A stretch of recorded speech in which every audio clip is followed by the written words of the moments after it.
warahmatullahi wabarakatuh. Nama saya Samudra Arya dari kelas 11 IPS 3. Di sini saya akan menjelaskan yaitu relasi antar kelompok dan apa itu harmoni sosial. Yang pertama, pengertian harmoni sosial.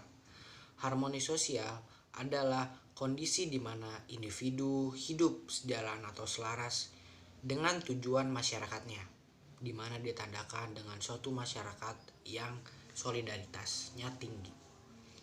Kemudian ada pengertian relasi sosial itu sendiri.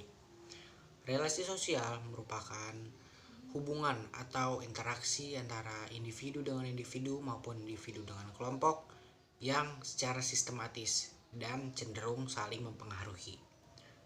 Kemudian bentuk-bentuk relasi sosial. Bentuk-bentuk relasi sosial sebenarnya ada beragam, tapi di sini saya akan menjelaskan 4. Yang pertama ada interpersonal. Interpersonal merupakan hubungan antara satu individu dengan individu lainnya. Kemudian ada komunal, yaitu hubungan seperti kawan atau pertemanan, persahabatan, seperti itu.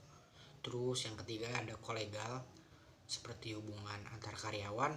Dan yang terakhir ada hierarkis, seperti hubungan orang tua dan anaknya.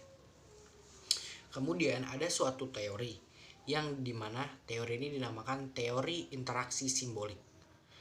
Dalam teori ini menjelaskan bahwa manusia pada hakikatnya itu mereka memahami suatu makna atau simbol yang menyarankan mereka untuk memenuhi suatu kapasitas yang menjadikan mereka berbeda antara satu manusia dengan manusia lainnya.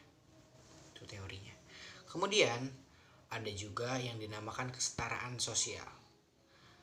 Manusia harus selalu menjunjung tinggi kesetaraan sosial, karena di kesetaraan sosial itu kita tidak menganggap remeh orang lain. Bentuk-bentuk kesetaraan sosial ada berbagai macam, seperti kesetaraan di bidang hukum, kesetaraan di bidang sosial itu sendiri, kesetaraan di bidang politik, kesetaraan di bidang ekonomi dan moral. Kemudian ada contoh harmoni.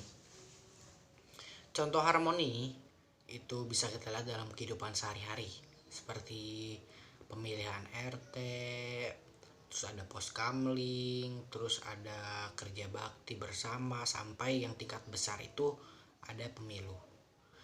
Kemudian faktor-faktor terjadinya harmoni, yaitu kecocokan dalam bermasyarakat. Terus yang kedua ada saling percaya antara masyarakat satu individu dengan individu lainnya. Terus ada suatu perbedaan di dalam masyarakat, tetapi masyarakat itu membawanya dengan positif, dan yang paling penting adalah toleransi. Kemudian yang terakhir yang akan saya sampaikan yaitu upaya menciptakan harmoni. Yang pertama itu ada mematuhi nilai dan norma yang berlaku di masyarakat, mendukung kerjasama antar masyarakat, serta yang terakhir adalah membangun kepercayaan antara individu satu dengan individu lainnya, sehingga baik lagi ke pertama akan terciptanya solidaritas sehingga harmoni pun dapat terbentuk. Terima kasih, saya Samudra Arya. Sekian, wassalamualaikum warahmatullahi wabarakatuh.